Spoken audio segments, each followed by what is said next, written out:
Bismillahirrahmanirrahim. Assalamualaikum warahmatullahi wabarakatuh. Alhamdulillah, syukur kepada Allah SWT kerana sekali lagi dapat kita bersama di dalam kuliah subuh pada hari ini.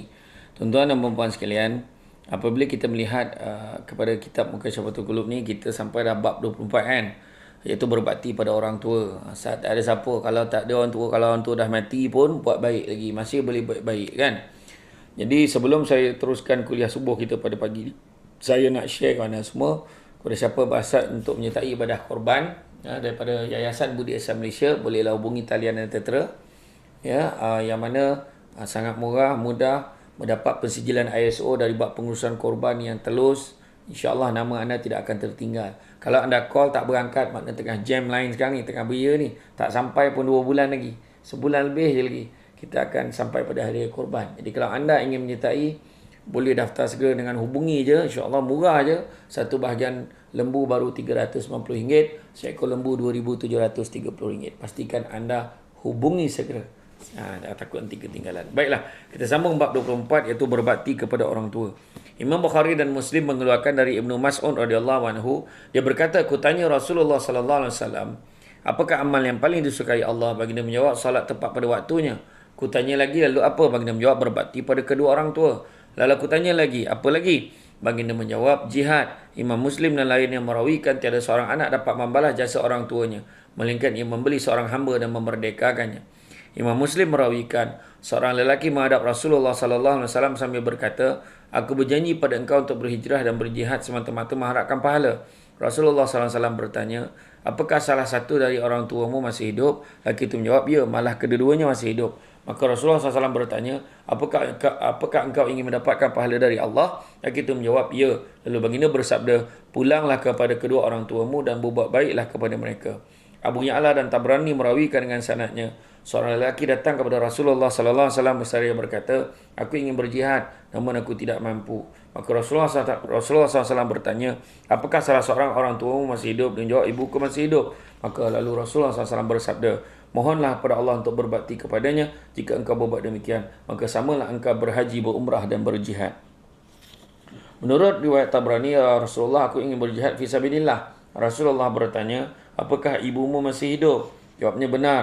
Rasulullah SAW berkata, jagailah dia kerana di sana ada syurga. Menurut riwayat Ibnu Majah, ya Rasulullah, apakah hak kedua orang tua pada anaknya? Maka Rasulullah SAW menjawab, mereka adalah syurga dan nerakamu. Dan riwayat Ibnu Majah dan Nasa'i serta disahihkan oleh Al-Hakim, ya Rasulullah, aku ingin berperang, maka aku datang meminta petunjukmu. Rasulullah bertanya, apakah kamu masih ada ibu? Lelaki itu menjawab, ya. Lalu Nabi berkata, jagailah mereka, sesungguhnya syurga terletak di bawah tapak kakinya. Dalam riwayat yang sahih dikatakan, apakah engkau masih ada kedua orang tua? Jawabnya, ya. Kemudian Rasulullah SAW berkata, jagailah mereka, sesungguhnya syurga terletak di bawah tapak kakinya.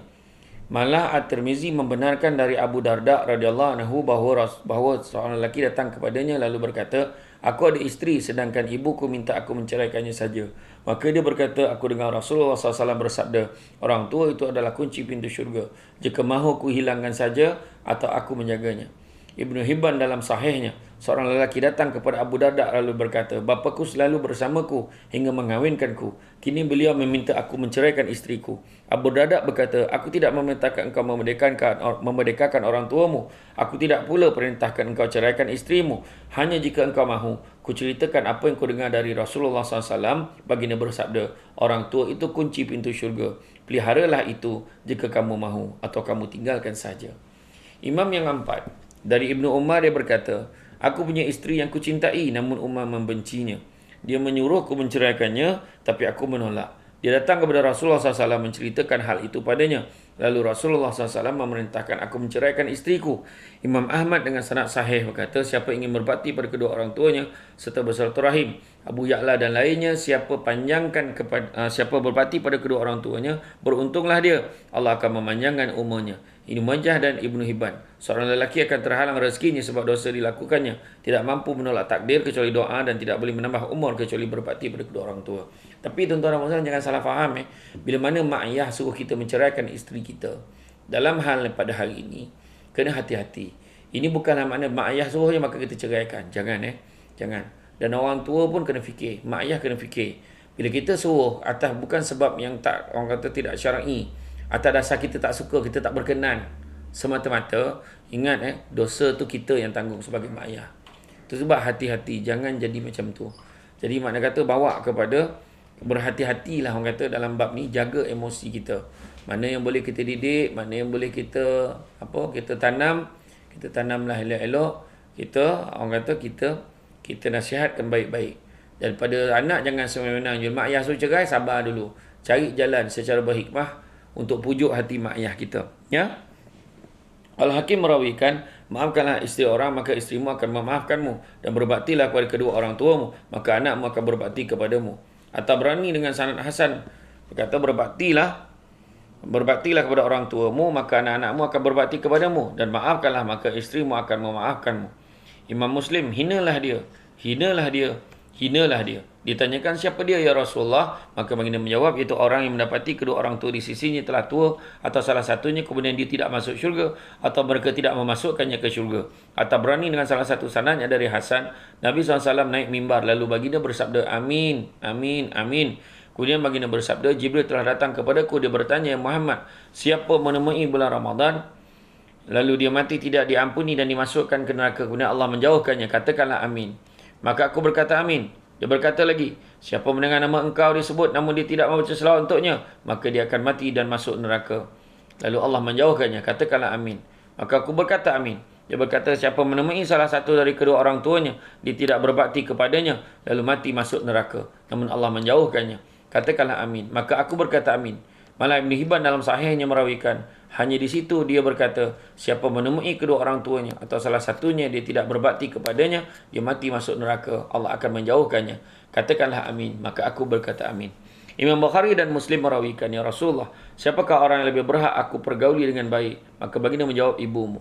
Aku bertanya, lalu siapa lagi? Baginda menjawab, ibumu. Aku bertanya lagi, kemudian siapa lagi? Baginda menjawab, ibumu.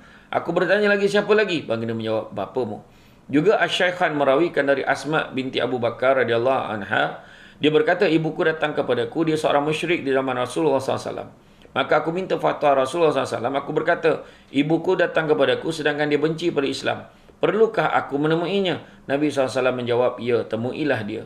Ibn Hibban merawikan, keredaan Allah itu bergantung kepada keredaan kedua orang tua, dan kemurkaan Allah itu bergantung juga kepada kemarahan kedua orang tua. Dan dalam riwayat At-Tabrani, taat kepada Allah juga bermakna taat kepada orang tua, serta menderhakainya juga bermakna menderhakai terhadap orang tua. Dalam riwayat Al-Bazzar, redha Tuhan itu terdapat dalam redha kedua orang tua, serta kemurkaannya terdapat dalam kemarahan kedua orang tua. Riwayat At-Tirmizi, seorang lelaki datang kepada Rasulullah SAW lalu berkata, aku telah melakukan dosa besar, bolehkah aku bertaubat? Nabi bertanya, apakah engkau ada ibu? Dia menjawab, tidak. Nabi bertanya lagi, apakah engkau ada makcik? Dia menjawab, ada. Dan Nabi bersabda, berbaktilah kepadanya. Kerana tak ada mak kita, carilah mak saudara kita, adik-beradik dengan mak kita, kan? Dalam riwayat Abu Daud dan Ibnu Majah, ya Rasulullah, bolehkah aku berbakti pada orang tuaku dengan sesuatu setelah mereka meninggal dunia? Ini soalan yang selalu orang tanya saya. Kalau mak ayah kita dah tak ada, boleh tak kita nak berbakti lagi kepada mereka? Maka jawapannya, Nabi jawab, boleh. Dengan mendoakan mereka, memohon diampunkan mereka, menepati janji untuk mereka. Mungkin mereka pernah janji nak buat apa-apa waktu hidup tapi tak sempat buat, kita buatkan untuk dia. Setelah dia meninggal, menghubungi sanak kerabat yang hanya boleh dihubungi dengan mereka, serta memuliakan teman mereka. Maknanya buat baik kepada teman-teman Allah yarhamah ni. Ibnu Hibban juga merawikan dan menambahkan, seorang lelaki berkata, alangkah banyak dan baiknya itu ya Rasulullah. Rasulullah SAW berkata, amalkanlah ia. Dalam riwayat Muslim, Ibnu Umar berjumpa dengan seorang lelaki Arabi di tengah perjalanan ke Mekah. Segera Ibnu Umar memberikan salam, menumpangkannya di atas himarnya, serta memberikan serban di kepalanya kepadanya. Ibnu Dinar berkata, aku berkata, semoga Allah membalas kebaikanmu. Sesungguhnya mereka orang Arabi cukup dengan sedikit. Ibnu Umar berkata, sesungguhnya ayah orang itu adalah teman ayahku, Umar bin Khattab. Aku dengar Rasulullah SAW bersabda, sebaik-baik berbakti adalah bersilaturahim dengan seorang anak kepada keluarga teman ayahnya. Ini bersilaturahim seorang anak kepada keluarga teman ayahnya.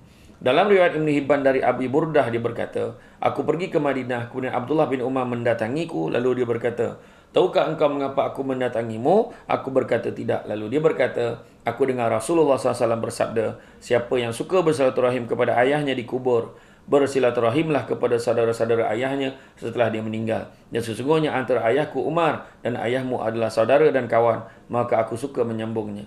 Dalam hadis As-Sahihain maupun lain yang masyhur dengan riwayat yang bermacam-macam, disebutkan bahawa dahulu ada 3 orang yang suka keluar menziarah keluarganya. Pada satu hari di tengah perjalanan, mereka ditimpa hujan dan berteduh di dalam sebuah gua. Tiba-tiba ada sebuah batu besar menutupi pintu gua tersebut. Mereka berkata, batu ini tidak akan boleh terbuka kecuali jika kalian berdoa dengan kesalehan amal kalian. Dalam sebuah riwayat, setengah mereka berkata, Ingatlah akan apakah amal baik yang telah engkau perbuat untuk Allah. Lalu berdoalah dengannya supaya Allah membuka pintu itu, membuka batu itu. Dalam riwayat yang lain lagi, batu telah jatuh dan menutupi pintu gua yang tahu tempat kalian hanyalah Allah. Maka berdoalah kepada Allah dengan amal yang telah kamu lakukan. Dan salah seorang mereka berdoa, Ya Allah, aku ada kedua orang tua yang telah tua. Tidak pernah aku minum sebelum mereka minum. Pada satu hari aku telah pergi mencari kayu. Sebelum mereka tidur, aku memerahkan susu untuk mereka. Apabila telah siap memerah susu, kulihat mereka telah tidur. Namun aku tidak suka minum sebelum mereka. Maka aku berdiri sahaja sambil memegang gelas di tanganku menanti mereka bangun hingga pagi. Dan mereka bangun dan meminum susunya. Ya Allah, jika sekiranya aku berbuat demikian hanya mengharapkan redha-Mu, maka bukakanlah batu yang menghalangi kami ini. Lalu batu itu bergerak sedikit di mana mereka belum boleh keluar. Bergerak sedikit tapi belum boleh keluar lagi. Dalam satu riwayat, aku ada anak kecil dan pekerjaanku ialah mengembala. Apabila aku merah susu, aku dahulukan kedua orang tuaku sebelum anakku. Dan pada satu hari aku melihat aku mencari kayu hingga petang. Lihat kedua orang tuaku telah tertidur. Lalu aku merah susu sebagaimana biasa. Aku bawa susu dekat mereka. Namun aku tidak membangunkan mereka serta aku tidak suka pula mendahulukan anakku sebelum mereka. Padahal anak-anakku merengek-rengek berada bersamaku. Demikianlah keadaanku dan keadaan sehingga terbit fajar. Jika engkau tahu aku berbuat demikian semata-mata mengharapkan redha-Mu, maka bukakanlah batu ini hingga mereka dapat melihat langit. Dan yang lain menyebutkan dia telah menjaga diri dari perbuatan zina dengan anak perempuan pamannya, pakciknya. Serta yang lain juga telah menyebutkan dia telah memelihara harta pekerjanya. Maka terbukalah batu itu seluruhnya hingga mereka dapat keluar dan meneruskan perjalanannya. Jadi tuan-tuan dan puan-puan sekalian, berbuat baiklah pada mak ayah kita, insya-Allah mudah-mudahan hidup kita diberkati. Jadi salah satu buat baik, kita boleh juga nak menyertai bedah korban ni, kita bersedekah tu, kita zakat, kita buat korban ni kita niatkan kita, tapi dia punya niat sedekah tu kita niatkan untuk arwah, tak ada masalah. Okey je tuan-tuan dan puan-puan sekalian, ya.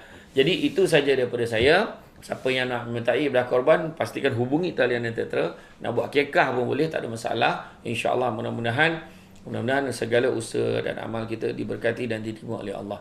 Itu saja daripada saya. Sesungguhnya baik itu datang dari Allah SWT. Menikurangi itu berbicara kelemahan saya sebagai manusia biasa. Sekian. Assalamualaikum warahmatullahi wabarakatuh.